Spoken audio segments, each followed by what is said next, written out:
Hi, I'm Michael, and welcome to Beyond the Screenplay, the podcast where each episode we do a conversational deep dive analysis into a film. Today, we are talking about Oppenheimer, the 2023 film written and directed by Christopher Nolan. Since this is our Best Picture winter finale, it's worth mentioning that it won 7 Academy Awards, including Best Picture. We orchestrated this finale very well. Good job, team. It's Coda all over again. Yes, nailed it. Speaking of the team, I'm joined by the Beyond the Screenplay team, Trisha Rand. Hello, everyone. Brian Bittner. Hello, hello. And Alex Calleros. Hi.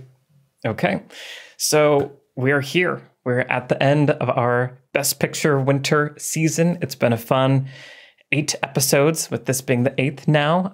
Recapping for people that aren't supporters of Beyond the Screenplay on Patreon, there were 3 Patreon episodes that we talked about this season. We started it off with Chinatown, which was super fun. We talked about what is acting, and we solved it. We answered that question 100%. Done. And then last week we talked about Fargo, which was also really fun. It's so good.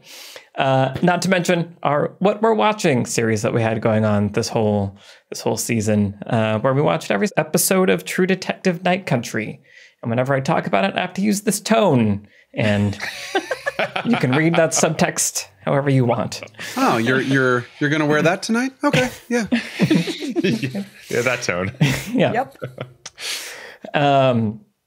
Yes, but also there are other cool things that you get when you support Beyond the Screenplay on Patreon, such as Trisha.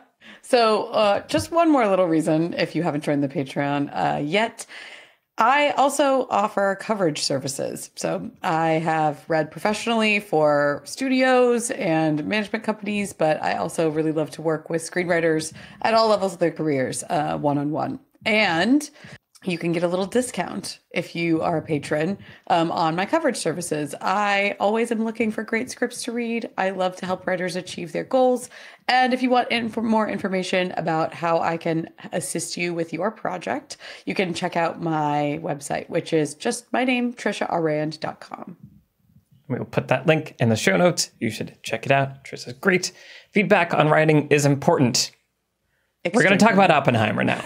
Yeah. Okay, so Oppenheimer came out last year. There was a whole hubbub because Barbie and Oppenheimer and Barbenheimer, and there was just a lot of noise around all of it. And I feel like that colored my first viewing of it, not positively or negatively, but it was just a factor, right? It's just the cultural phenomenon of it. And also my relationship with Christopher Nolan has been so weird over his filmography, where he's made some of my favorite movies. He was kind of coming up as I was getting into film, and so Memento dropping and Prestige, these movies that made me want to make films. It was just this is so cool. And then there was sort of the Interstellars and the Tenets of the world that kind of made me question what's happening? Do I still love this filmmaker? Why does this feel different? And so all of that was kind of baggage for me going into Oppenheimer. And I liked it the first time, but I was also just really blinded by the Christopher Nolan-ness of it, and was having trouble seeing it kind of for what it was, and not just recognizing the Christopher Nolan tropes here and there and there. But overall, still walked away liking it, with some weird thoughts about the last hour of the movie. Having watched it a second time, I was able to, I think, see the movie more for what it was and really enjoy most of it. Again, that first 2 hours, the last hour, I have some questions about, we'll talk about. But overall, I really enjoyed the flow of the movie. It was very entertaining. I feel like it was a very generous movie. I feel like there was a lot of, the filmmaker wanted to create a cool experience for the audience and wasn't getting in their way as much as perhaps I might have perceived them doing so in the past. It was sort of my feeling. So as tracking my relationship with Christopher Nolan that had maybe been on a bit of a decline recently, this was a turn. This was a positive step.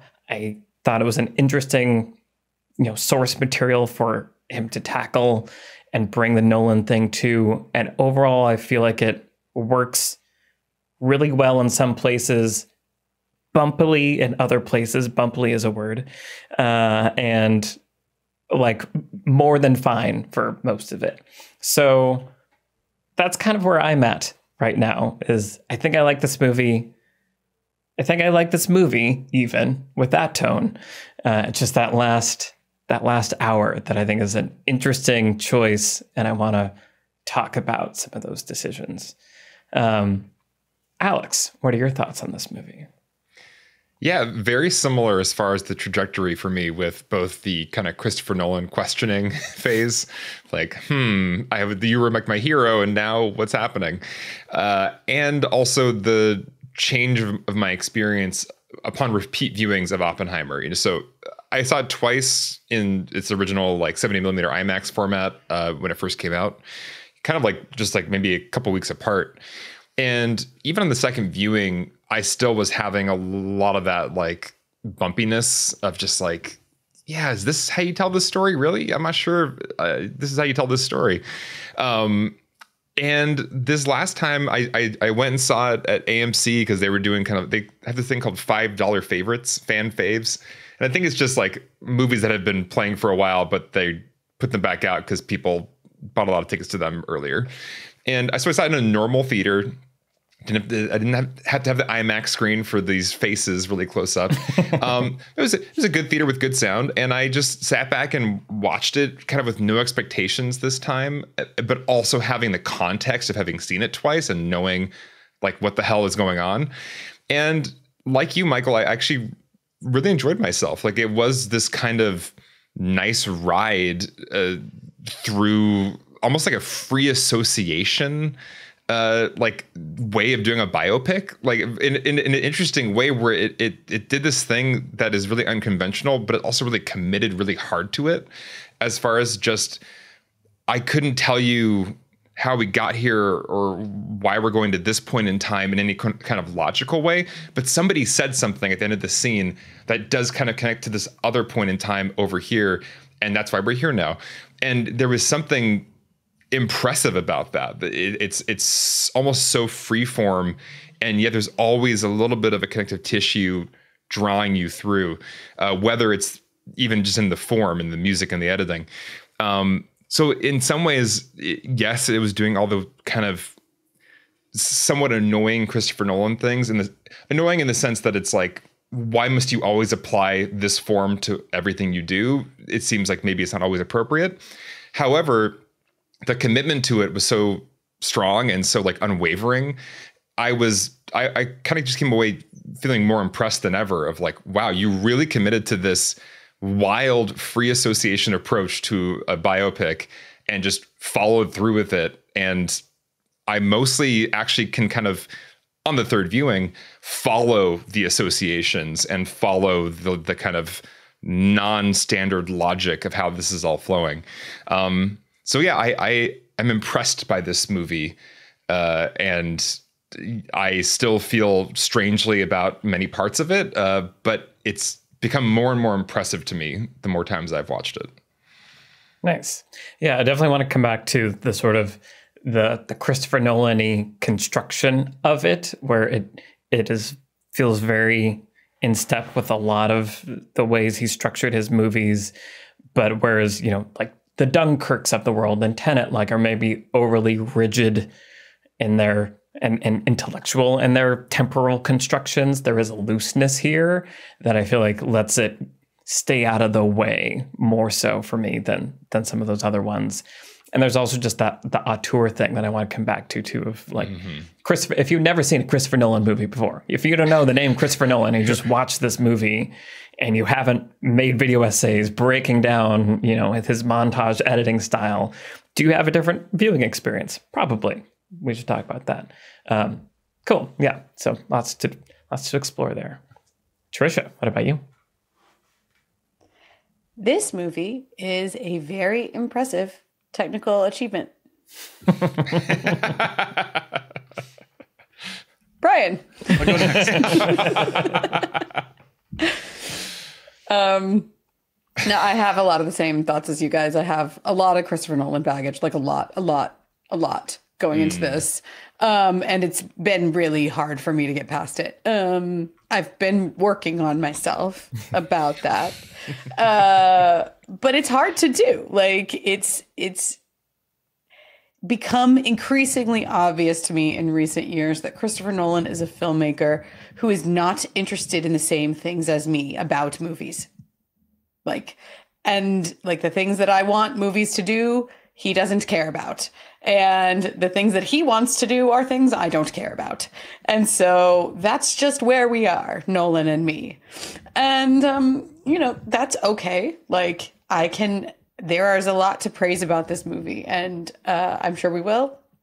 And I'm not trying to downplay any of the achievement aspects of it. I said that sarcastically, but I do mean it. I absolutely could not do what Christopher Nolan does. I don't think anybody could, because no one would pay anyone else to do this, unless you had made three Batmen. But I also just don't get so much of it. It just doesn't check my boxes. There's, the thematic content is all over the place, and refuses to resolve to anything. The form, I think, is, why is it this way? The subject matter in the first place is oh, okay, sure, let's do this movie. There's so much about it, that I am it's just simply not how I would do things. But that's okay. That's okay. That's where I am at. It annoyed me 3 times as much the second time around. I found it an overall a compelling experience the first time that I watched it. And then the second time that I watched it, it was like homework. And, you can learn something from homework. So here we are. Yeah. I do want to talk about that sort of thematic spaghetti that it is. Because those are some of the bumps that I have are very much in that vein also. And that's, I think, a lot of my problem with the third act, I guess, is why am I still watching this movie, Christopher Nolan? Right. And I think that's a valid question for us to ask. And I want to ask it and interrogate that a little bit. And I think what you're talking about also goes back to something we touched on recently in our Dune Part 2 episode is spectacle in film. And what do people want from film? I guess it actually can be lots of different things, and movies can deliver lots of different experiences. And that's all valid. And so what can we learn about filmmaking by looking at those different things and seeing what works for people and what doesn't? Absolutely. Yeah. Brian, what about you? Also, I was thinking about this the other day. It's you know what? If a movie makes billion whatever dollars and wins Best Picture and is the top 100 of IMDb sort of fan voting kind of stuff and is a critical darling, maybe we're the problem. At a certain point, a movie's about as objectively good as it can be.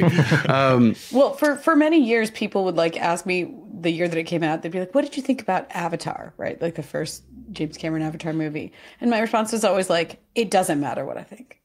Right. At a certain point, thank you for asking. I'm flattered. It truly could not matter less what I think about that movie.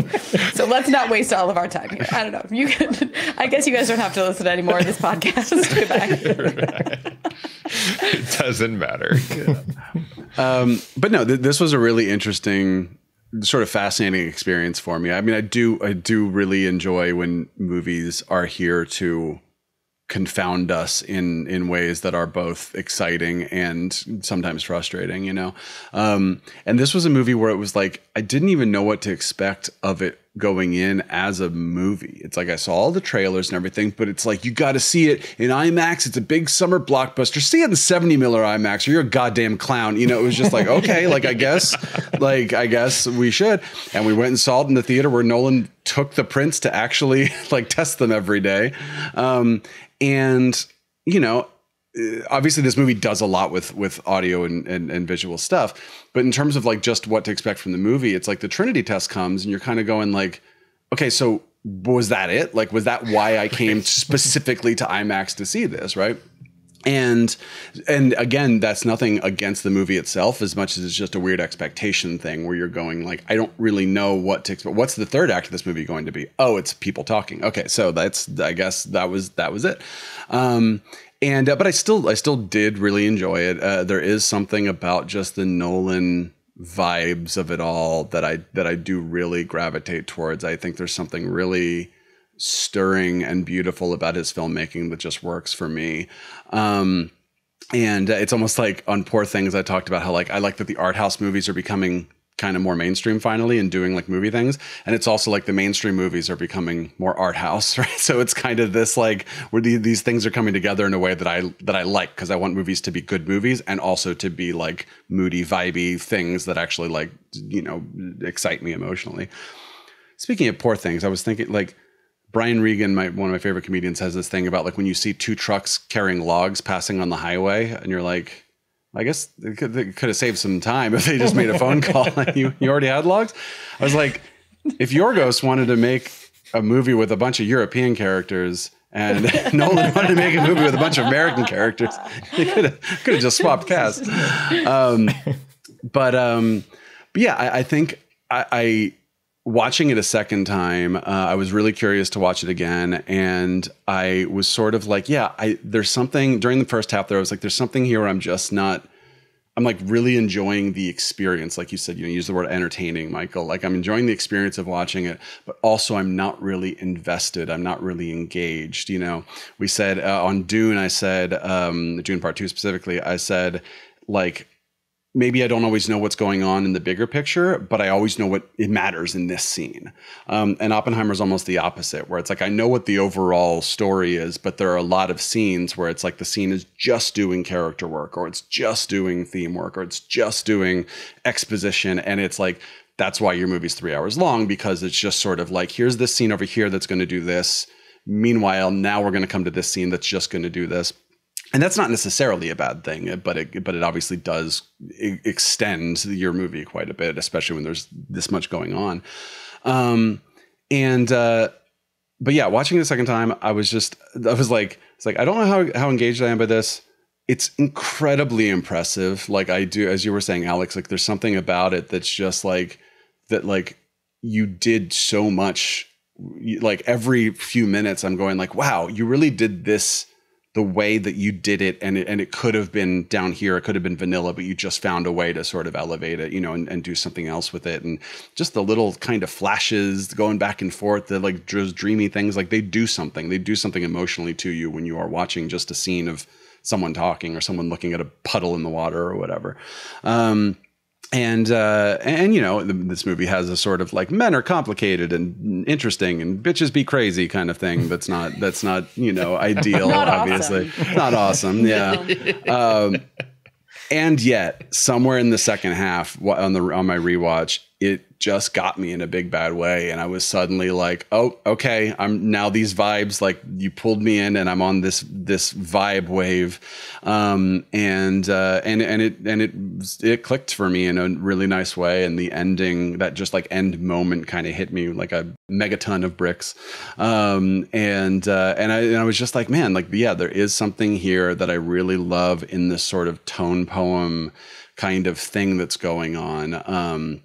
And to the point where I'm like, yeah, maybe I want to rewatch, you know, Dunkirk and Tenet and like some of these movies that I've sort of been like, maybe I'm kind of, you know, not so excited about Nolan anymore. So yeah, lots to talk about, but it was very enjoyable to rewatch and kind of have that experience in the second half where the movie kind of finally clicked for me and pulled me in a really, really pleasing, really lovely way. Nice. Yeah, the magic trick is now you have to watch his filmography backwards, and suddenly it's amazing. It all makes sense. Yeah. Yeah, so... You're just doing it wrong, Trisha. Listen, watch it backwards. I probably am. Wrong. Yeah, so the Nolanness of this movie, I feel like is a front and center thing, I think, for all of us. And I think this movie has great examples of when it's super working and when it's not working as well. This time, as the moment where I kind of got excited is the lead up to the Trinity test, right? Is a pretty obvious sequence. But I was kind of looking more at like the construction of it and why is it that I'm suddenly like injected with like excitement. It's not just that the music is doing stuff or that the camera's moving a lot. Like those techniques are used elsewhere. It was the juxtaposition of the content and the conversation. And so the moment for me is they are starting to do the explosion tests to see how big of a radius, how much explosive creates. And so in one scene, they're blowing up a little bit of TNT, and then they're walking over the mound to like go investigate it. And Matt Damon's saying to Oppenheimer, I need a date. Like this sequence is about, you need to give me a date. We're going to drop this bomb. And so there's a trajectory established to this of like, Matt Damon wants a date. There are all these like obstacles that they have to overcome, and we're watching them work on those obstacles in real time. And so like in every scene, they're testing a bigger explosion and a bigger explosion. And it felt like the Christopher Nolan happy place where there is montage, momentum, reasons to have cameras and editing and music. The story is also covering time, but it's also driving toward like a clear, dramatic question with a really exciting thing at the end of it. And so that sequence just stood out to me more than the actual test, even to me, like the build up to now it's time to test, I felt like was just a really well executed and orchestrated sequence. Yeah, and I think that's also where I got pulled in. I think probably both times, because I think, like I said, there's something interesting about the dialogue where Nolan, I talked about this, I think probably in like Dark Knight, where he does this thing I call sort of like incidental filmmaking almost, where it's like the camera's just kind of like move through a room and some people are going to say some lines and the camera's going to keep going. And now we're across town with two other characters, right? It's almost like we don't have time to actually sit in this scene and hang out with these people. We got to go. So like, we're just going to watch them say some stuff. But then also the dialogue is like low in the mix, like as we've talked about, as choose your recent Nolan film from the past decade plus, is just, it's like the music is like always happening almost. And then the dialogue is there and the camera's kind of telling you like, we're not going to be here for very long, so don't worry too much about what they're saying. But then it's like you do that for a while and you're kind of like, what are these scenes? What is happening? Like, and it's not even that I don't understand like what they are saying as much as I don't understand what it's actually doing for the movie, like what it's actually doing like structurally at that moment. But then when there are these moments like you're talking about, Michael, where it's just like, here's what we need to do and here's the goal and we got to work towards that goal and you're going to see us doing it and everything, then I'm like, yeah, okay, great. Like that's what I've been wanting now for the past hour plus, right? And when you do it, it's great. But I feel like that's something about a lot of Nolan stuff, sort of latter day Nolan stuff, that it's like you often don't really have a good sense of where things are going and what this current scene or the next scene or the last scene is actually doing for the structure of the act or the bigger picture. Yeah. Mm-hmm. Yeah. But when actually I think back to The Dark Knight, you mentioned that, Brian, I think that really was the first film of his that really went for this montage style.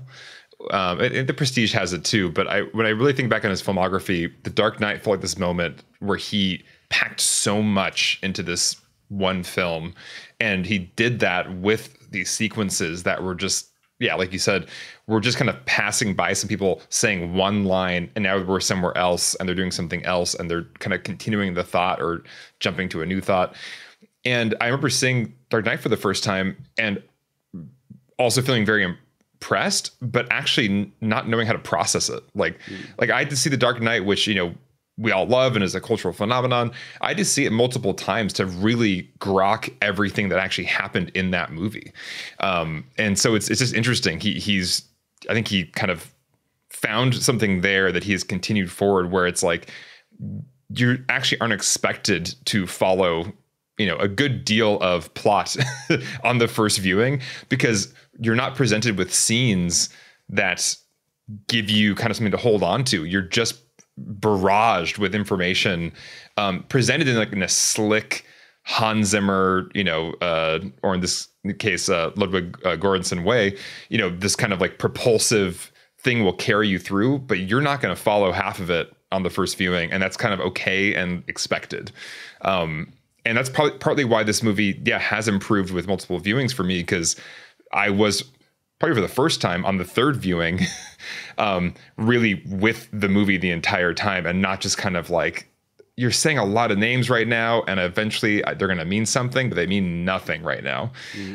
And it's like, I guess it's a choice. You could just make a movie that on the first viewing, literally scenes won't make any sense because you have to watch it again.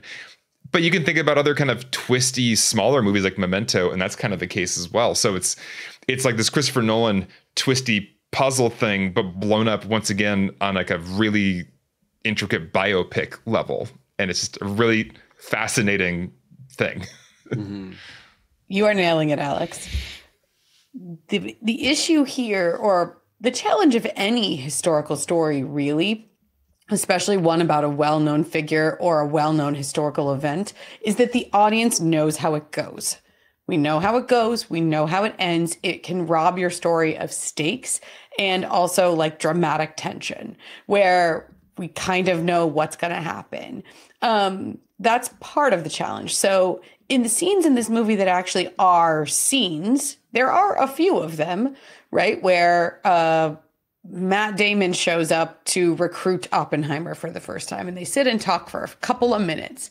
But there's no dramatic tension in that scene, because never am I worried that Oppenheimer is not going to get the job on the Trinity test. Now, in cases like that, it's entertaining enough. The dialogue is okay and like is pretty snappy, and you kind of like seeing how they are negotiating with each other or maneuvering in that scene. But that's one of the few scenes that there are, and yet there's still not quite the momentum to it that you want.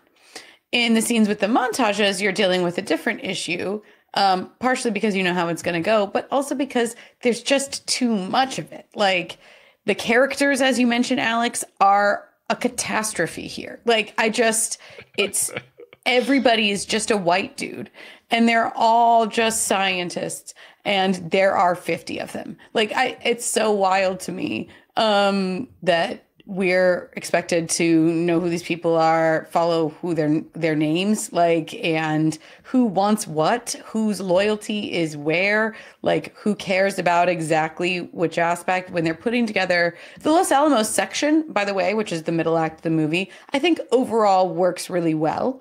But yeah, we've been hearing names, we've been barraged by names all along, and characters walking in and out of the story, and then they kind of walk back in later. It's like, okay, I kind of remember what you said about this, or like what your caution for Oppenheimer was, or what you care about, but meanwhile I'm being introduced to like 8 different new characters in the same scene as this guy showed back up, and like, it's a whole lot to track. And it's quite obvious that Nolan doesn't care if we know what's going on or not, to your point, Alex, right? Like, he's interested in telling a bigger part of the story, but this does often happen in historical stories and biopics, regardless of this particular one. This is a challenge that every historical writer faces, because real life stories are jammed with stuff like this and tangential things that are not obviously connected at the time, and yet they become, intricately connected as time goes on.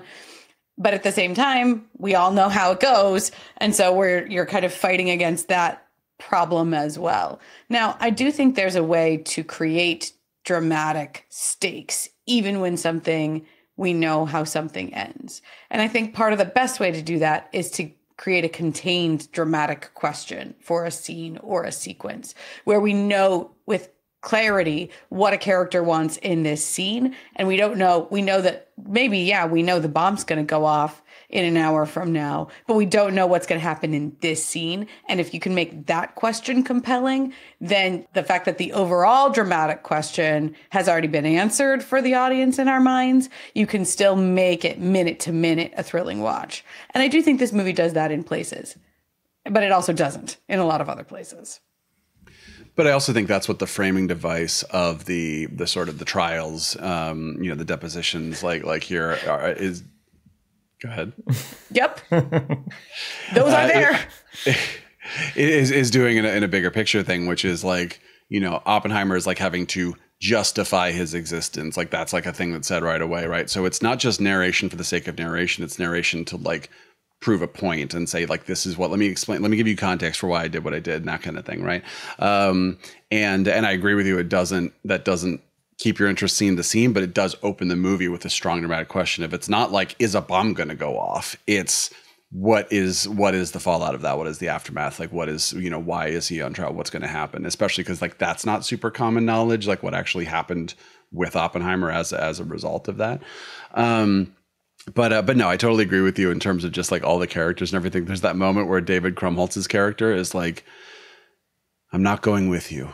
And I'm like, he's been on screen for 3 minutes. Like, they're treating it like, oh my God, this huge character. And it's like, I would love for him to have had more screen time and have been like a really major character. Always. More David Krumholtz, please. More David Krumholtz. But also that sort of thing where obviously it's like, yes, historical accuracy, but also that thing where find your character who is your buddy character throughout, right? So then when they do leave, it's a big deal, right? Or that they're the character who maybe they're a composite character for other characters. Maybe they didn't actually do this one thing, but for the sake of storytelling.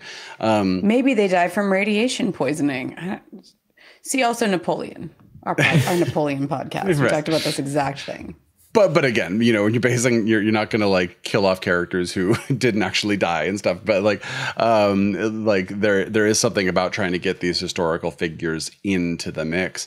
And I think that a thing that works really well with this music and all of Nolan is this editing, pacing, pulsing rhythm. We are going boom, ba-boom, ba-boom. Even if your movie's taking a long time, there's something about this, like, everything is kind of like falling into place and kind of hitting at a moment where it feels like now we're onto this thing, now we're onto this thing. But then, as we've already talked about, what you lose from that is actually getting to know the characters, actually getting to sort of follow plot, actually getting to understand theme.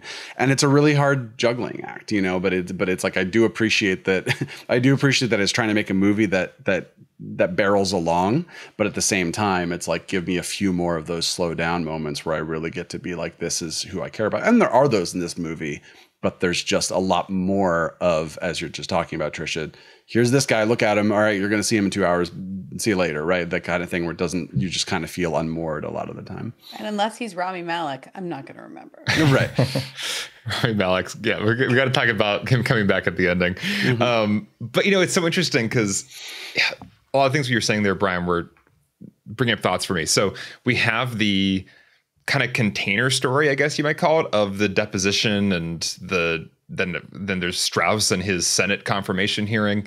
And once again, like that, like theoretically functions as the, like, what's going to happen, because we know that we're going to make the atom bomb in this movie.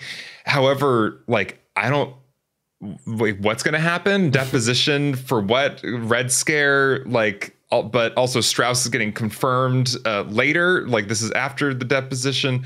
That was before, because Strauss was secretly behind the deposition. And so there's like, as a framing device, is not particularly clear for like what's going to happen. Except like, I don't even know how these are connected or who's who or what's what. And so there's something unfortunate there, because I think you could have framed more clearly. There's this justifying his life thing happening. But I think Christopher Nolan is so, and this is where I'm both like annoyed and impressed. He's so committed to just doing it exactly how it was and not doing any adaptation. So there's no composite characters. There's no simplifying of the like labyrinthian Strauss deposition, Senate confirmation politics of it all. None of it's simplified. It's just kind of all exactly what it is. And it's almost presented in this like document, it's like a 6-episode miniseries documentary that went into all the details of Oppenheimer's life, like scrambled and packed into this 3-hour package. And on the one hand, there's something admirable about it in this like ballsy, crazy way of like, I refuse to adapt this material into anything simpler. Like, I'm going to take this book about Robert Oppenheimer and not change any of the details about what actually happened in all these phases of his life and have, 100 characters, end of story. And then I think what is impressive, as you were saying, Brian, is like after committing to that really insane thing, executing in such a way that it can make this much money and be a mass like audience movie. And I think a lot of that has to do with, this won Best Editing at the Academy Awards. And I think when Jennifer Lame, the editor, won in that category, when I was watching on Sunday, I was kind of like, yeah, it's because you can see the editing. That's it always wins when you can see the editing or whatever. But watching it this time, it's like there's a reason why people can stay hooked into this movie, even though it is what it is. And a lot of it is not just the speed of the editing, but it's the frames that are cut on are the right frames so you don't get discombobulated. You'll see some rapid fire montage of Los Alamos getting set up, and you'll see, Cillian Murphy walking down a hall and pointing into rooms, and just the exact frames we see passing by the room, the exact frames we see of Cillian like making a little motion are the exact correct frames to like keep me in this like stream of consciousness with the movie. So there's a lot of craft here in kind of keeping me locked in to what is an insane thing that shouldn't work at all for anybody. So all that. I have the cast list open on the Wikipedia page, and obviously plenty of movies like the scale have like 200 cast members or whatever, right? But there are 60 cast members who have like a blurb after, like, here's who they are in the story. Like 60 people on the Wikipedia who are like important enough to be like, we have to explain who this character is. I said 50. I undershot it. I apologize. Yeah. Bonkers. Yeah. I think the point you're making there, Alex, is a good one. Is that even though the editing is moving fast, like there are lots of cuts per second, one might say, it's still legible, and that's not always like true. Like there are plenty of movies where you just cut a whole bunch and you're like, I don't know. I think I got an impression of what happened, but I couldn't tell you what happened. And I feel like this movie feels like it. I always have seen all the shots, even when they're just there for a moment. Like I've collected what I needed to from them. And so, I think there's just like, I think we've just covered a lot of things about this movie that point to it's somehow, I feel like, more than the sum of its parts. And the sum of its parts is a pretty, it's not pretty when you put all the sum of the parts together. Right. It's not a super clean, precise machine. It's kind of clunky and it can get the job done, but has a lot of issues. And yet somehow when smushed together like this, it is entertaining and engaging and compelling enough. And so I feel like we talked about the propulsion of this. And again, as we're saying, there's this sort of contradictory thing where the propulsion is kind of what makes you go on the ride, but it also feels like propulsion in lieu of stakes a lot of the time. And I think that's, Trisha, what you were talking about really well, is like at any given moment, I'm sort of like, but like, what do I want to happen? Like, what am I worried about right now? And Brian, I feel like even you were saying, what was that scene doing? What's the next scene doing? What's this scene doing? I'm often like, did that scene end? What scene am I in now? Which scenes are happening currently? And like that number is kind of always changing. And the same thing with this framing story. I think that's a really important thing to bring up, is that it is doing this creating the dramatic question, just like all of you were saying, but also, yeah, the stakes of this inquiry are so kind of vague that it also doesn't make me, I'm not on the edge of my seat to know like whether or not he got his security, approval back, because I don't know exactly what that means. Right. But like, I know enough that I'm like interested. And there are moments where Robert Downey Jr. is like, oh, he's a villain. I'm like, oh yeah, he's a villain. I don't know exactly why or what. And then the movie's like, or was he a villain? And so then I'm sort of like, oh, okay, well, what do you want from a movie? But so it is this kind of like weird, collection of things that are done so passionately and are executed at such a high level that, I feel like it's more than some of its parts. It makes me wonder, with the same footage, though, give this same footage to 10 different directors, 10 different editors, what other kinds of movies could you make? Could you have scenes where it's just the one scene and the actors are just doing it? Because like Christopher Nolan is great at like directing actors. So like there are wonderful performances in this. Like it's just interesting to think about the different shapes and forms this movie could have taken. Because I feel like there's so much in here that the amount of possibilities is endless. And this might not be a perfect one, but as you pointed out, Alex, it clearly worked for a lot of people. Yeah, I think one interesting question, or just again, like another challenge of a biopic, essentially like this, is that a lot of our great historical figures are often enigmatic or like unknowable. They haven't been forthcoming to the public about who they really are, what they want, what they feel about things. And possibly none more than Oppenheimer in recent memory. And like Christopher Nolan, I was reading an interview with him today, and he kind of was saying that upon reading the book, he'd been interested in Oppenheimer before he was given the book. But then after reading the book American Prometheus, he was just like, this is the most enigmatic, unknowable person I've ever read about. And that's really fascinating to me. And that doesn't work for movies all the time. Like, we like staying hooked into protagonists and knowing what they think and what they feel. It's fascinating that this movie is so from Oppenheimer's perspective in a lot of ways, where we're seeing the like flashes of light and the like sparks and the connections and all of those, his visions that we see at the beginning. The script is written in first person. Interesting. Which makes me insane. First of all, the script is 198 pages long. But second of all, Christopher Nolan wrote it in the first person, where it's like, this is me, Oppenheimer, 50s, blah, blah, blah. I look down at my lap. I clear my throat. Like, I begin reading my statement. It's like, okay. So you have on the one hand everything that's in color. It is. Nolan is Oppenheimer. He's the greatest, most enigmatic man who ever lived. Changed the world forever. Didn't he, though? So on the one hand, you have this incredibly subjective movie from Oppenheimer's perspective. We know a lot of things, like they give us that poisoning scene at the beginning. We get like his psychology sum at the beginning. He's like, no, I was really unhappy in Europe and blah, blah, blah. And a lot of other things that are privileged information, right? There are a lot of scenes of Oppenheimer kind of by himself or like working through things on his own. So there's that. But then also the movie is incredibly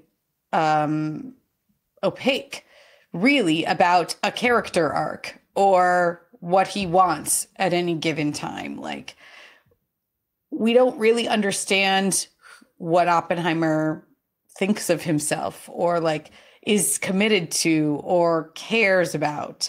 Like, even in his relationships, it's really hard to know what that is or pin that down. Like, the movie desperately, like, people are always asking Oppenheimer what he thinks about or cares about things. Well, actually, sometimes they don't ask him that often.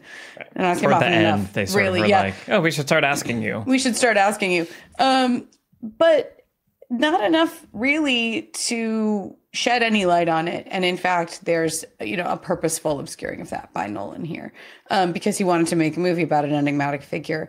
And that's just a little bit hard for an audience sometimes. We talked about recently, I can't remember which episode, but Michael, you brought up Breaking Bad. And you were saying that like the writers of Breaking Bad were very clear that like you don't have to like what Walter White is doing, but we want you to know why. Like we want you to understand what's going on and why within the character. And that would have helped here. Like Oppenheimer is a divisive figure. And I think either when you have a divisive figure in history or popular culture, a good way to go is to purposefully make them obscure or basically tell the story from outside of their heads, right? Like tell it from a variety of angles around them, people who like them, people who dislike them, blah, blah, blah, but then make them not the POV character or essentially not the protagonist. Citizen Kane, I feel like, is a Citizen Kane's a great example. Yeah. It's kind of like a Gatsby thing. You have a character outside of Gatsby who's essentially telling the story, and then you have the Gatsby character who's kind of enigmatic. So you could do it that way. That's how people often choose to do it. Or you put us directly in their psychology in like a Walter White kind of way and give us that. And this doesn't do either one of those fully. And I have a problem with that. I think I find it hard to care about Oppenheimer at all, because I'm being asked to be like in his perspective. And then, as you said, exactly, Michael, people who are saying like, no, he's a self-interested, selfish, terrible person. I'm like, well, yeah, I kind of think so. But the movie keeps telling me that he's supposed to be my guy. He's supposed to be the protagonist. And yet I know nothing about him. Right. Yeah. I mean, I think this movie's trying to do, obviously this movie's trying to do a lot. But we've talked about, we talked about movies like Chinatown, or like, I think Casablanca, where it's like, even like the little character moments are like still a thematic thing, right? Where it's like, Jake getting like in the barbershop in Chinatown having a little argument. It's like, oh yeah, he's having an argument about what the movie's about, even if it's just a little character moment, right? And obviously this movie has a really strong central thematic thing that's there when it's there. It's just not there a lot of the time. Yeah. You open with the Prometheus, fire from the gods quote. And then you have this midpoint, which the midpoint is not the Trinity test. The midpoint is not, hey, we figured out how to do it. The midpoint is Florence Pugh's character dies, and he is finally facing kind of the consequences potentially of his own actions. And what does he do immediately? He's like, we got to go focus on this Trinity thing. Like, we got to go do it. It's like he is not willing to accept. He's not willing to sort of like think about things. He's like, no, I just got to go on to the next thing. And there is something about that makes his character sort of enigmatic. We don't know what he wants or cares about, because all he cares about is what's in front of him right now, whether it's sexual partner or whether it's whatever project he's working on. And then of course that goes all the way to the Trinity test, where then there's this awkward silence afterward of just like this, like, well, what happens now? And they're like, we used it. We're not going to cut to those places and show you any of that. We're just going to tell you it happened and a lot of people died. And then you've got the incredible like speech scene where he's like kind of actually really coming to terms with what happened. And that comes all through all the way to the end of the movie, in the final scene with Einstein. Like, yeah, the thing that we were worried that we were going to do, we did it. Like, I don't know what we expected, but like we thought we might do this and then we did it. That sucks. And I feel like that's there. Right. But again, there's like maybe like a 25-minute short film that's like really thematically strong here, that's stretched out over 3 hours, where then we have all this other stuff going on that's not actually supporting that. That's not actually like doing that. So I think it's there. I see the attempt made to have kind of an enigmatic character who is really driven, doesn't really care kind of who gets in his way. He just wants to succeed at what he's doing. One person dies, then 70,000 people die, as a result of it. And then at the end, he is faced with the consequences of his actions. Again, it's just stretched very thin over this movie, where a lot of other stuff that's happening that is not actually in support of that theme. Well, yeah, and I think there's like a important distinction also between like subject matter and what you're saying about it, right? And I feel like theme is like, what are you saying about it? And I feel like this movie has very clear subject matter, like much subject matter. I get all the things that you were talking about in this movie.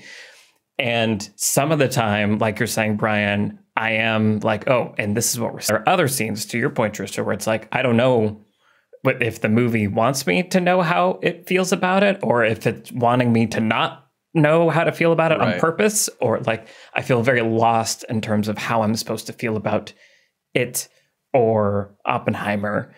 And, you know, I think what's interesting also about that Trinity section is that we lose all the other characters, and kind of moving into the third act, we do lose some of these satellite characters that at least help us, or helped me kind of keep track of the different ways people feel about Oppenheimer. So like, you know, when he's in Berkeley, we have Josh Hartnett, and he's like, you're smart, you know, like theory, but you don't know practical stuff. And also don't be a communist. Like, I'm trying to get you in. Like, he's reacting to Oppenheimer. We have his brother. We have Florence Pugh. Like, I feel like there are other people around that I'm kind of watching him trying to figure out where he fits in this web of people.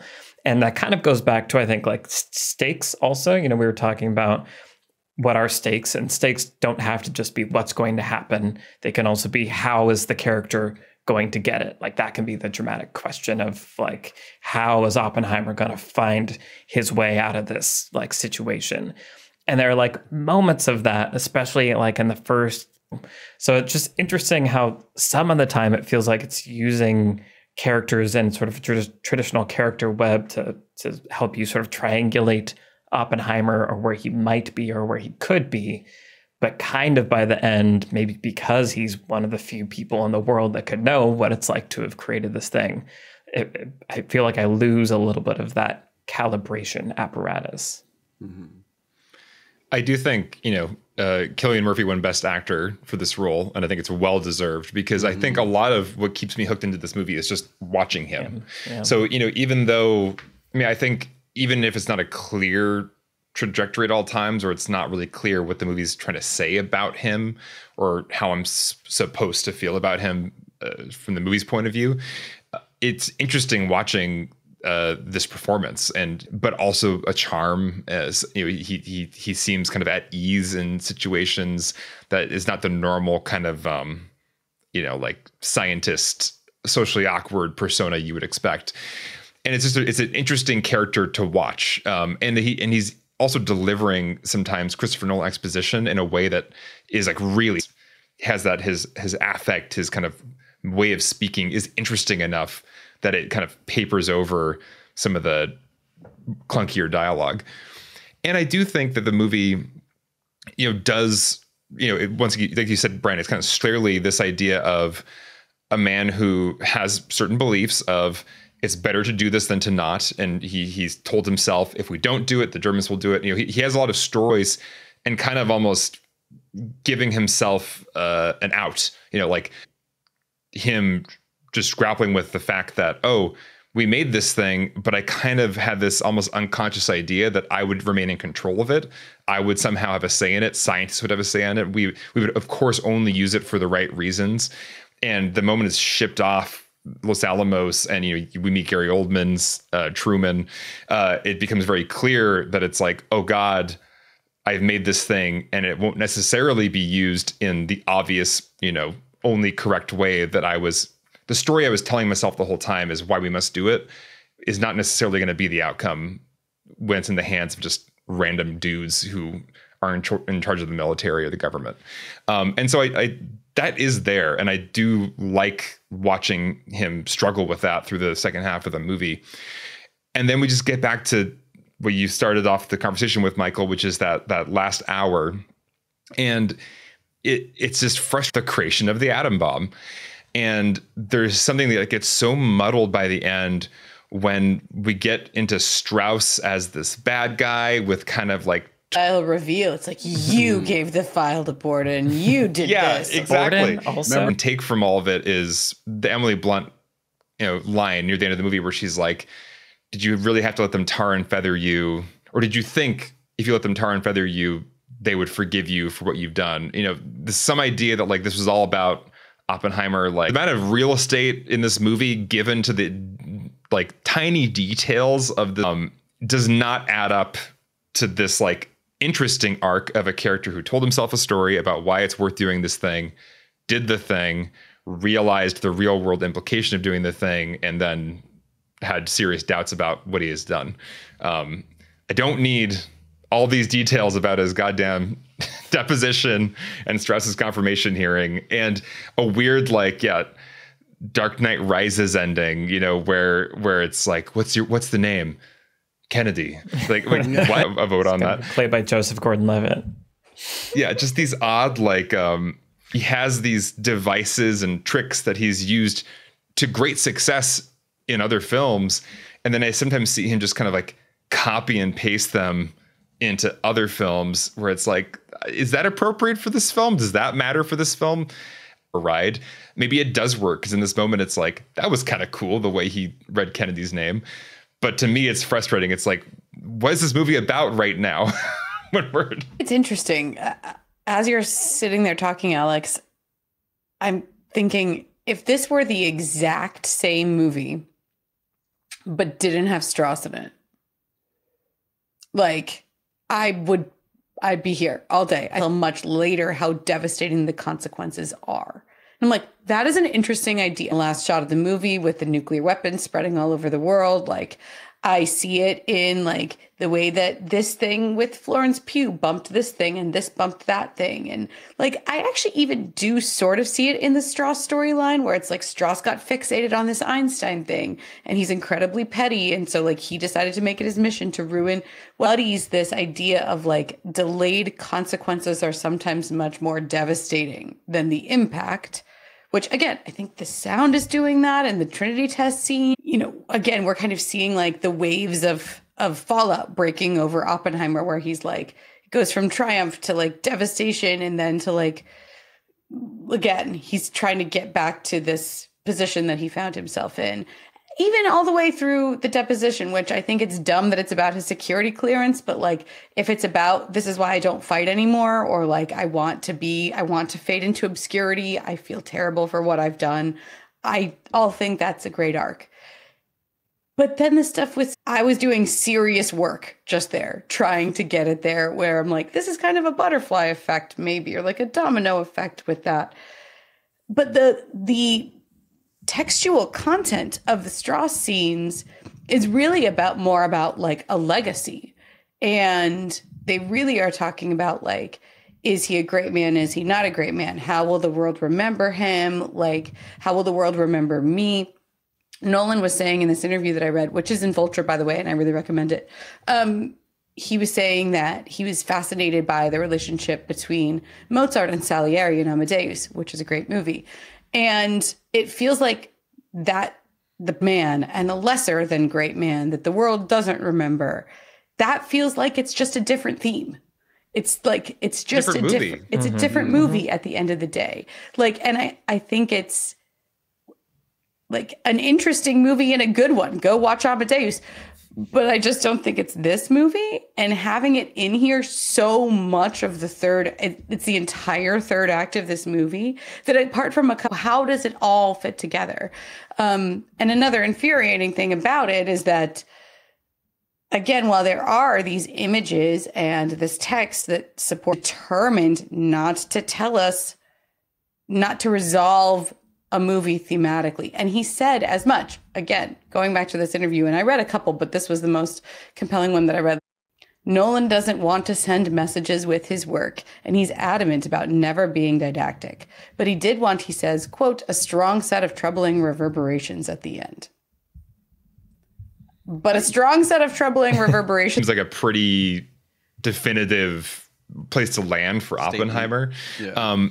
But yeah, thinking once again, back on the Strauss of it all, it's not just the strangeness about the finale of the movie is in a movie that otherwise is kind of trying to do this ambiguous thing and have us think about like, yeah, who's right and why who's is there wrong, a villain in a movie that's trying to be ambiguous? Why does the music like get super didactic when Rami Malek shows up and is like, actually scientists hate this man, and it's like the music turns and it's like, whoa, like the good guys are winning again. It's like, is this a good guys are winning movie, or is this a movie about a man who created the atom bomb and is now realizing he maybe made a mistake? Why is this scene seemingly now the like third act climax of the movie, like the scientists' community revenge against Strauss heroically? Just very strange for a movie where I just want to focus on Oppenheimer. Like, what is this, and why is this seemingly the ultimate point? Until we feel like those moments are action movie tropes. Like those are, and now the good guys are winning. Exactly like you said. There's another moment where it's like, is Emily Blunt gonna blow this thing? No, she's turning it on his head. Awesome. She's using wordplay, and now he's stumbling over. And I guess that wins the deposition. Like, there's so many of those moments where there's also the like, totally, let Oppenheimer be Oppenheimer. Like, put it on, Batman suit. Here's my hat. Like, here's my pipe. Right, and so like, and the music is like really good there. Totally so is. It's like Christopher Nolan is achieving like formally the thing, like the music swells exactly how like a Batman movie would swell at that moment, and the first shot of him wearing the hat is like a really good shot. It is, but it also made me be like, why am I watching Batman right now? I thought I was watching a historical. Cool, like he's always someone who's been like a lead in a smaller movie, or like a sporting, just like hold the stage for 3 hours and really like sell this performance and just be great and win an Oscar for it and everything. But yeah, back to what we were just talking about. It's this funny thing we keep talking about where we're like, are movies supposed to be movies anymore? Or what is TV? Like, are things? What is anything? What is anything? I've talked before where there's certain things like maybe like Gone Girl, where I'm like, I feel like that would have been better as like maybe a 4-part miniseries or something. So it's like it's longer, but then each part is sort of its own little story. But then also movies where I feel like it should be a movie because you should be there for the whole thing in one sitting. And I do feel like that. I do feel that way about Oppenheimer. I do feel like there's something about kind of being a captive audience through this whole story where at the end I feel the way I feel because I've been there the whole time. But at the same time, I'm like, what if it was 3 hour-long movies that you went and saw at the theater in one sitting, but you took like 10 minutes between each one, and then each hour-long movie was its own, take a little break, come back, and then you come in for the second part, and where now we don't have to like juggle all this stuff format is, but it feels like they're doing the best they can with the format they have available, but it feels like it should be something else. And I'm very curious. Let's come back in like 150 years and have this conversation where we're like, remember what movies were back in 2024? To be clear, Christopher Nolan had all the formats available. I just want to say that, like, he made a choice about what he was doing here. I'm saying I don't think there are formats that are even accepted or could have been a Schmelschmerz, and then like that would have made Nolan sense. Project Trinity. Break it into 3 episodes. Do something new. Split the atom. Yeah. This reminds me of our Dune Part 2 podcast recently, which is, we were talking about this because we make a sacrifice often for TV, which is there's a certain amount of, and it would be nice if we could have big screen movies take other forms, so that it's not a choice of limited series with these constraints or these kinds of creators. These are like, if you're gonna make it as a movie, you got to make it 3 hours or less and cram it all in, and it's got to be this or this. And the things like Dune, this feeling of like, oh no, like this is nice, it's faster paced, I guess people are really liking this. Wasn't enough time to like really let that sink in. And yeah, there's something Christopher Nolan has found this way to like pack a lot into the movie format, and it can work, but I don't always want that. Like I'm like in a room having an arc within the scene and not just montage the entire time. But that would require multiple episodes, not just 3 hours. Yeah. And so again, I think this movie is super fascinating. The things that make it amazing are also the knocks against it at the same time. It's cool to do a biopic like an action movie. It's weird to do a biopic like an action movie. And yeah, like you're saying, Alex, I think like it's clear that this movie wants to be about several things, and I want a version of this movie that's about each of those things. Episodic formats let you make episodes about a thing, and you could do it. So that would be really interesting to see moving forward. I will be shocked if that happens, but ecstatic if it does as well. Visual storytelling and editing and set design and stuff here that I think is incredibly effective. You know, this movie is doing its best to make you feel unmoored, but I feel like a lot of what it's doing visually is helping to guide you along. One of the simplest things it does is whenever someone says someone's name, you cut to a previous scene where you saw that person. Remember that guy? You handed him the teacup? There he is, right? Which is, I wish every movie did that. You know, we've talked about, I think, like Godfather Part 2 or something, where it's just kind of like, and then it was this guy. You're like, who? What? Like, there's been 7,000 people in this movie. I don't know who that is. You know, so like that's a simple one. But then we have the very clear, the fishbowl. Right? It's like during that whole montage, we are seeing a thing, and every time we make progress, someone's putting some marbles into it, and it's what the science of this is. I don't really have a clear sense of what that last scene meant, but I see that thing getting bigger, and my monkey brain is going, oh, the thing, we want the thing to go up, and it's going up. And I genuinely feel like that's really helpful in a movie with so many like moving parts. But then also I think there's these rooms that they are in, because they're in a lot of rooms, are deposition room, which feels very uncomfortable and claustrophobic. And then we have the Senate hearing room, which feels, you know, again, Godfather Part 2, but like it feels big and sweeping. And we know it's not the deposition room at all. It's very different rooms. We know it's a different thing, different kind of main character when we're each of these spaces. Then we have the in color, the dinner table with the big flowery centerpiece in the middle that they have to kind of keep moving to see each other, you know. It's not always in color. When we first see it, it's in black and white. I thought it was, and then it would have kept. Because sometimes it's the past, but sometimes it's the present. Right. But it's Strauss's perspective versus Oppenheimer's perspective. Mm-hmm. Mm-hmm. So yeah, and then even like the gymnasium, which just like is a very different set piece than we've seen the rest of the time. Obviously, we're outside walking through that space where it's a very different feeling than when we're in some you know contained room. So yeah, even if I don't always follow like what everything means, what's going on, I do feel like the movie is using the best it can with its visuals to keep bringing me back and being like, hey, look at that fishbowl. Hey, the person we just mentioned, I know you're not going to remember that name, but here's that actor, here's that face, here's that person you saw.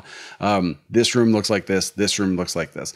And I do just think it's something to keep in mind, especially if you're making something that is this dense, is to just seat your audience and orient them to where they are in the story. Yeah. Yeah, I think that's a really cool call out. I think the production design of this movie is like sneaky because it is just like normal places-ish. But like, yeah, as you're saying, it's exquisite, just one can. Yeah. Trisha, what's your lesson? I have a don't. Do it.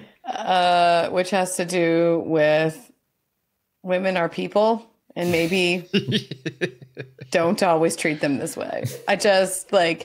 I was astonished, or anybody, I assume for that matter, about the Christopher Nolan Dead Wives Club, or in this case, Dead Mistresses Club. And there is so little real estate in the amount of time that we have to give these women dimensionality. And not even Kitty really gets proper dimensionality. Emily Blunt, Lord bless her, is doing an incredible job with what is there on the page, but it's so very little about her. And I just truly like, there is space for women in historical stories.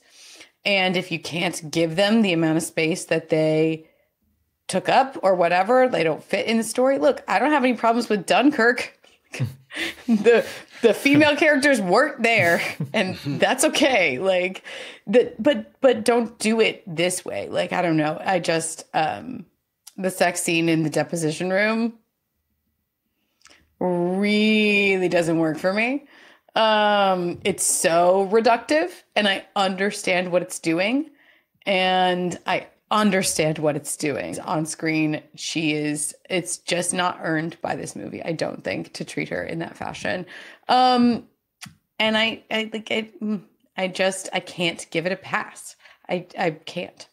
So, like, I know that Jean Tatlock was a character. There's a way to portray the real Jean Tatlock with better dimensionality and more. She reminded me so much of I think it's Borden's wife in The Prestige. Think of that. Yeah. It's like very much the same. Rebecca Like, Hall. I'm a drunken bad mother. Like, and it's kind of tragic. And then, like, you know, he gives her like some triumphant moments at the end, but again, they're not like, as you said, Michael, it's like she's just winning for like the action movie moment of her winning. It's not really about her character, actually. And yeah, I don't like. Sorry, don't forgive. You can do better. Have more thoughts. I don't know. Well, yeah, I think the Jean character especially, because if she's going to play this really important role in maybe thematically about consequences, or our Patreon calls was saying, you know, actually she was like a lesbian and she was maybe trying to keep up relationships for appearances about her job. And it sounds like the real Jean was a really interesting character, actually. And I wouldn't have known that from this movie, because she does seem kind of more like Brian would say, bitches be crazy, is basically what I got from her character. You know, very smart. She's studying psychology, but bitches be crazy. And in 2023, in historical drama, I just like, no. Yeah. And so it would have been cool to strange relationship, her strange off and onness. If there was something going on with her that was interesting, let us know what that is. So she's not just there from Oppenheimer's perspective. If he's bewildered by her, okay, but like maybe we don't have to be bewildered by her. She could actually be a three-dimensional, interesting person. And then we're actually maybe more sad when she dies because we relate to her. If you cut Strauss, there would have been room for her. You don't need another guy like Strauss. You don't need him. Well, I mean, and to talk about the kitty of it all, you know, it reminds me of when we talked about Napoleon, where we're like, oh, Josephine, like that's an interesting character, right? If it's going to eyes.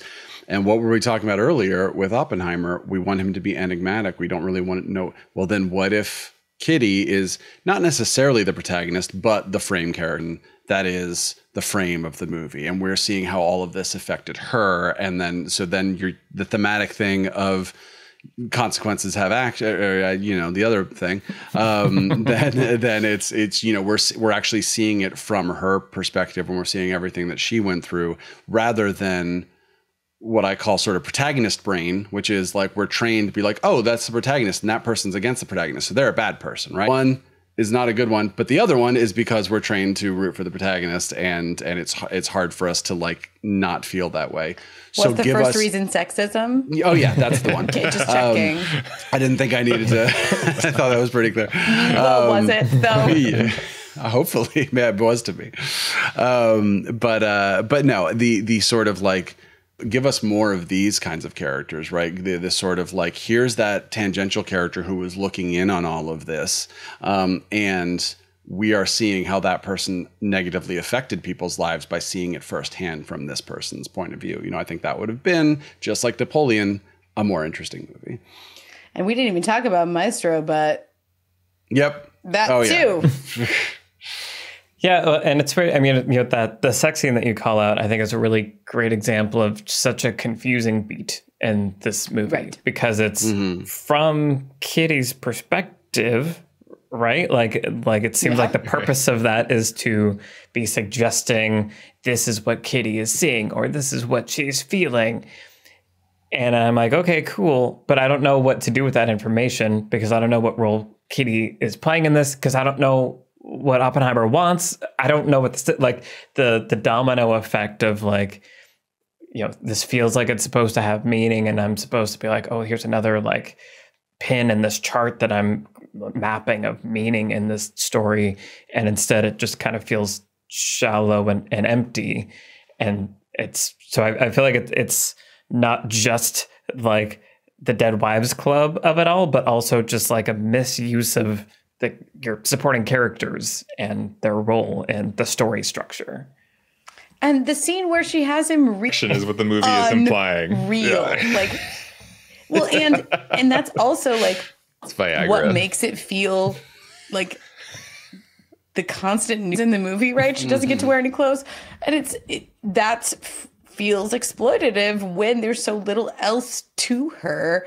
And the movie is just trying to it feels like the movie is straining to justify why she has to be naked in all the scenes that she's in, because she's going to say the thing about the destroyer of worlds during sex. That's why we have to do it this way.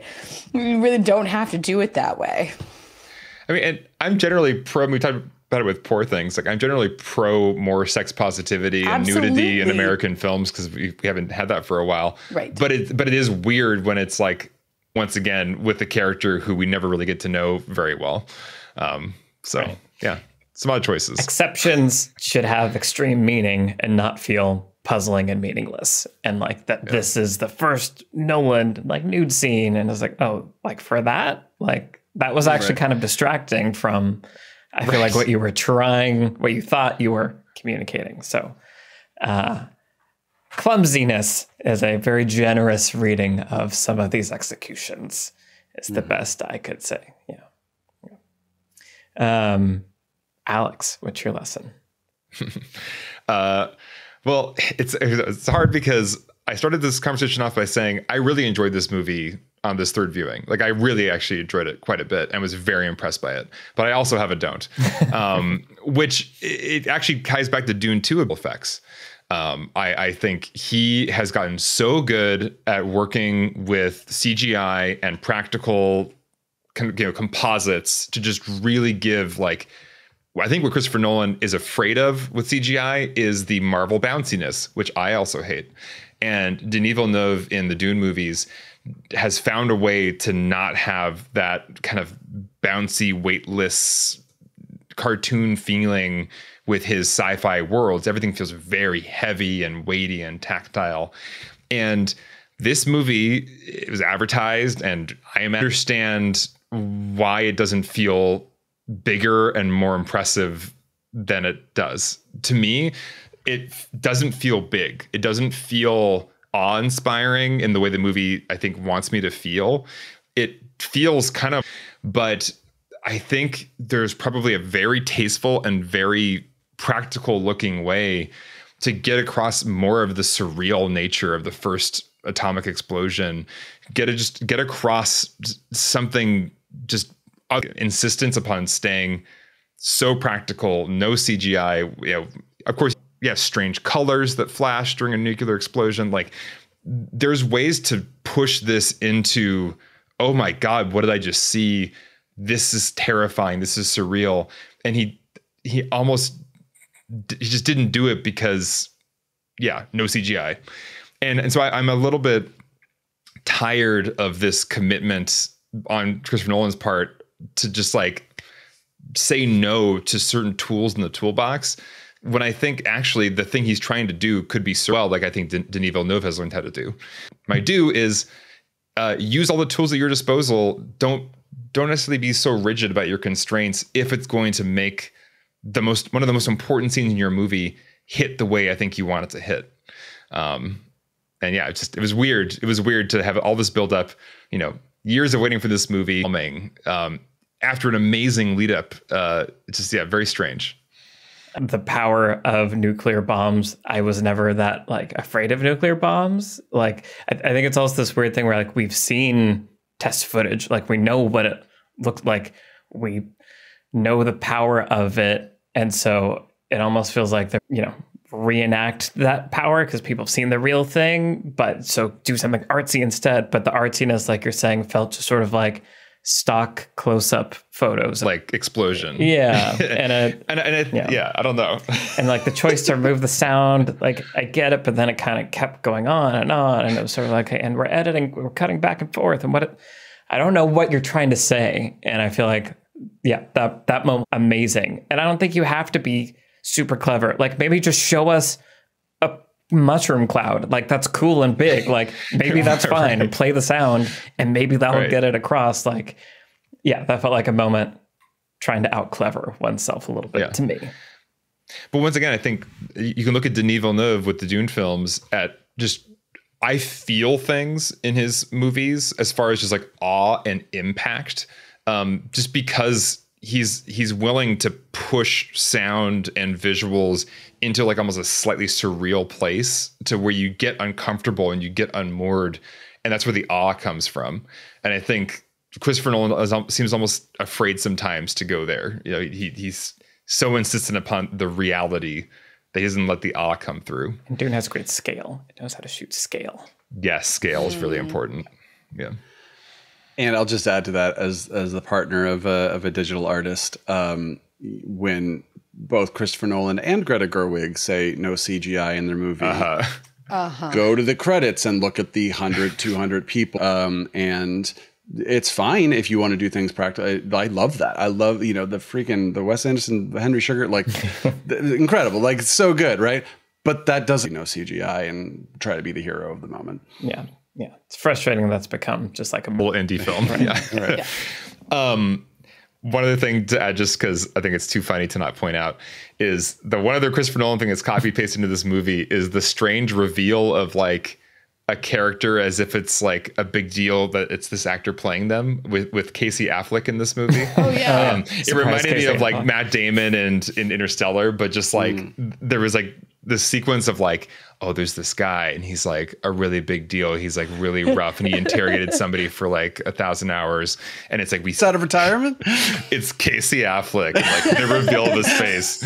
So yeah, just another funny thing that is like, why this character, why here? Right. Of all the characters in this movie, why was this played this way? It's hilarious. Yeah. Michael.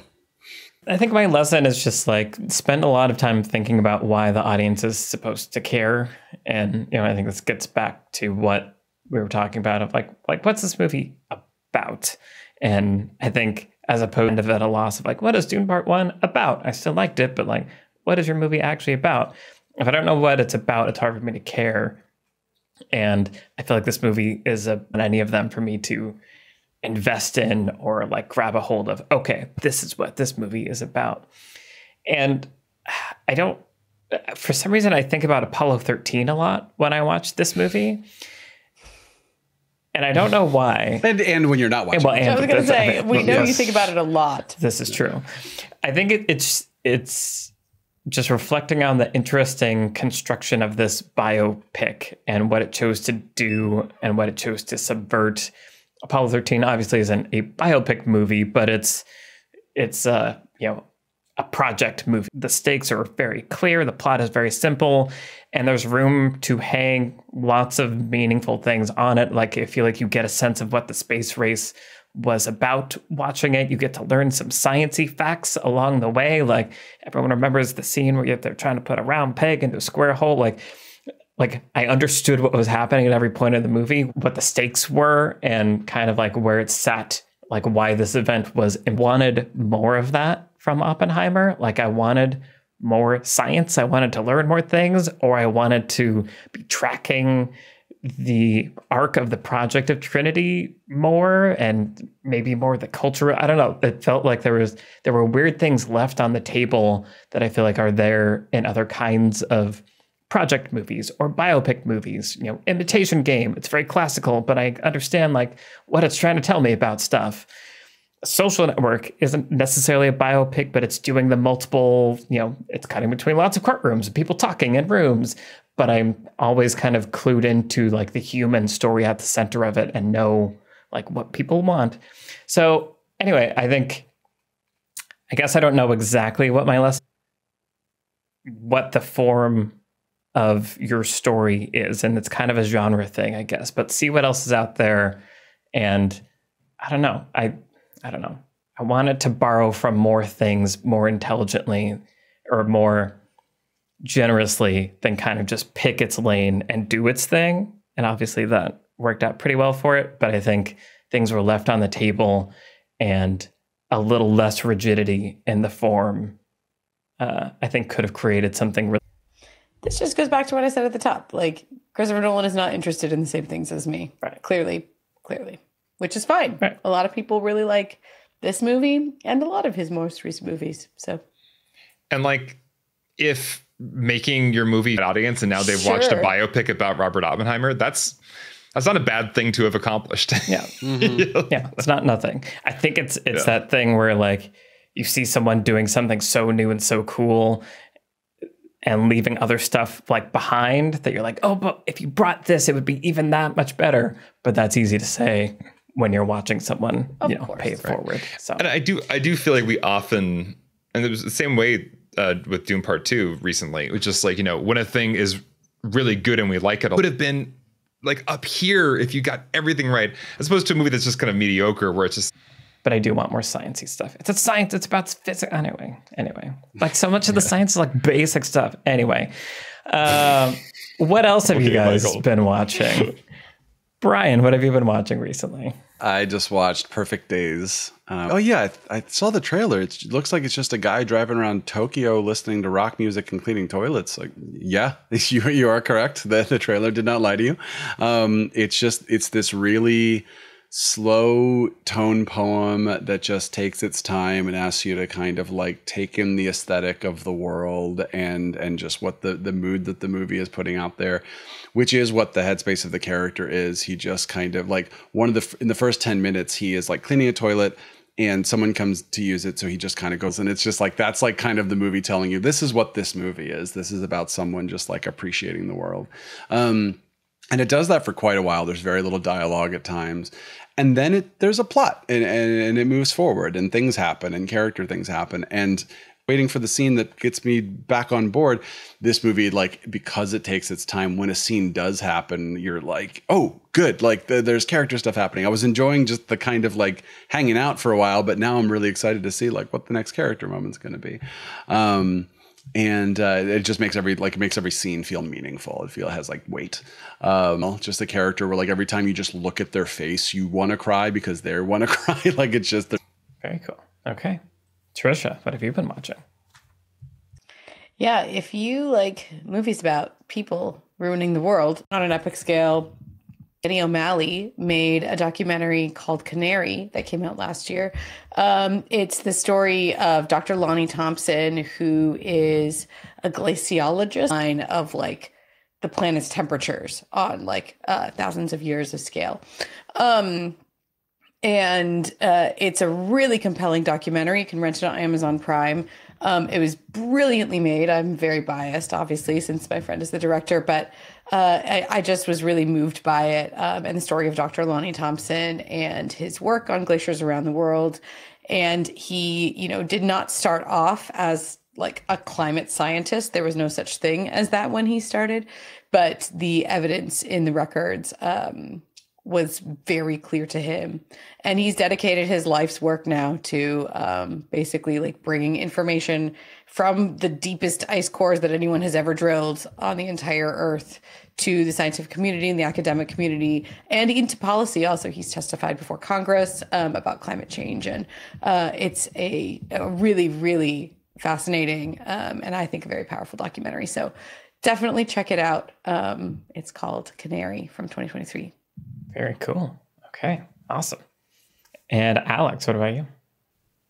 So I watched the Oscars, which I hope everybody did did you? with our best picture winter. Yeah. What do we call Yes. this season?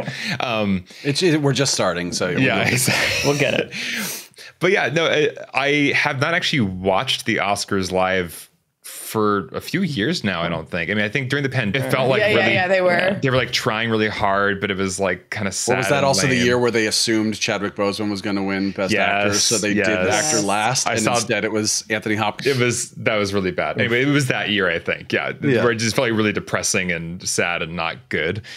But this year, it felt like the good old days in some ways. Like there was an energy about it. I think Jimmy Kimmel did a good job hosting. Like it felt fun and it felt like a celebration, and it felt like, so many of the speeches and the people getting rewarded, I was so happy for them. So I don't know, are the Oscars back? Maybe they never went away, but for me, they went away. And I really actually enjoyed watching it live this year.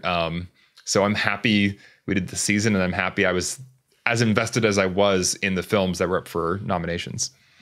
Viewership was up this year. for the first time in like, I think a decade or more, they were saying that viewership actually came up from the previous year. So yeah, Oscars are back. I think it was 4%. They're back. Nice.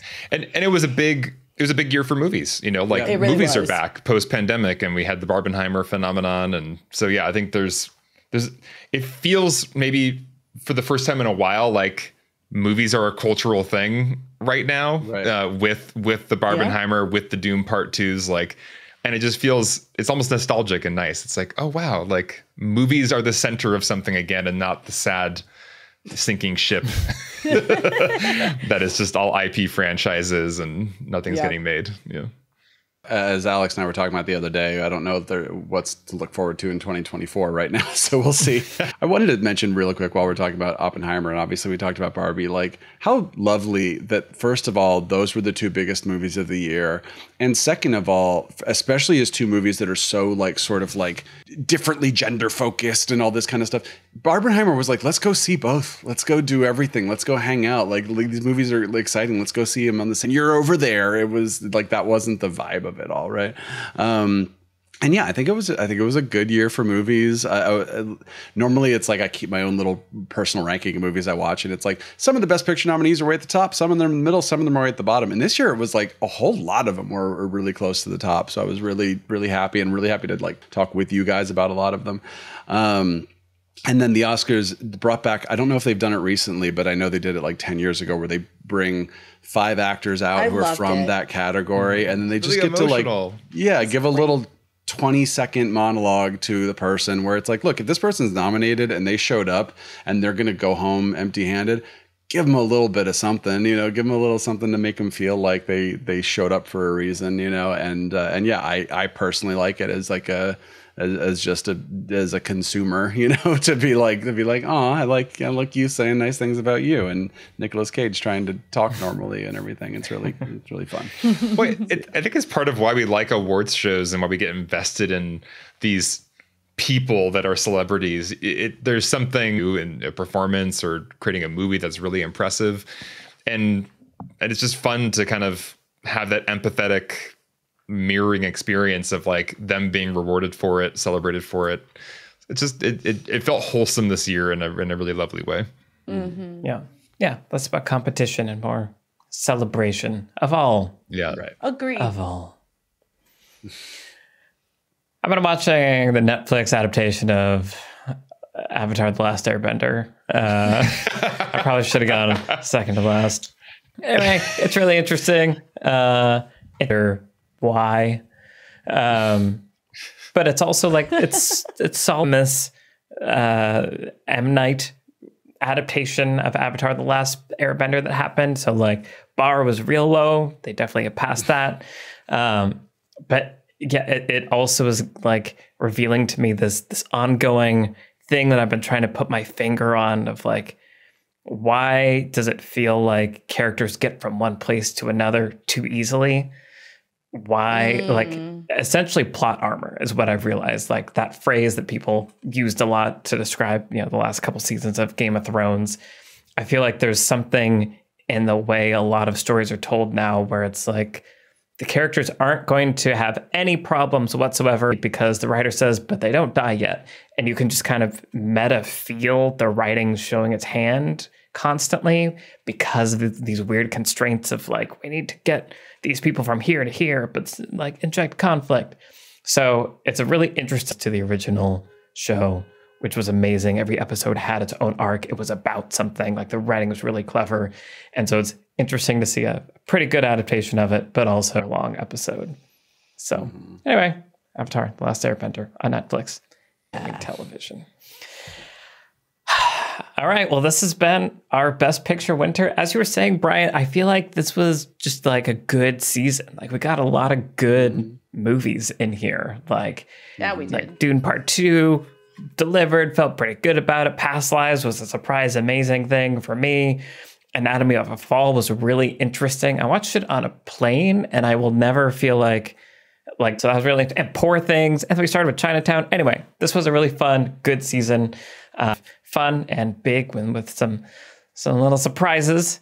He teased. He was always to the patrons that support the show and make this possible. We very, very much appreciate you. We love talking to you guys on Discord, watching those conversations happen. Those of you that show up to our film club chats every month, it's really fun. You already heard a lot of these thoughts because we talked about Oppenheimer last year with all of you guys. So it's fun to just share in this community, and we really appreciate all the support that you give us. As I said at the top, several Patreon exclusive episodes are available. Really, no reason not to sign up. I guess money. But besides that, if you want to support us and give us your money. So thank you, everyone, for listening. Thank you to our producer, Vince Major. Thank you to our editors, Don Van Bullen, Caleb Berg, and Jose Gomez. I'm Michael Tucker. I've been joined today by Trisha Rand, Brian Bittner, and Alex Calleros. All of our Twitter handles in the show notes. Send us a tweet and say hi, and we will see you in the near future for the next season of Beyond the Screenplay. Bye, everybody. Bye-bye. Bye.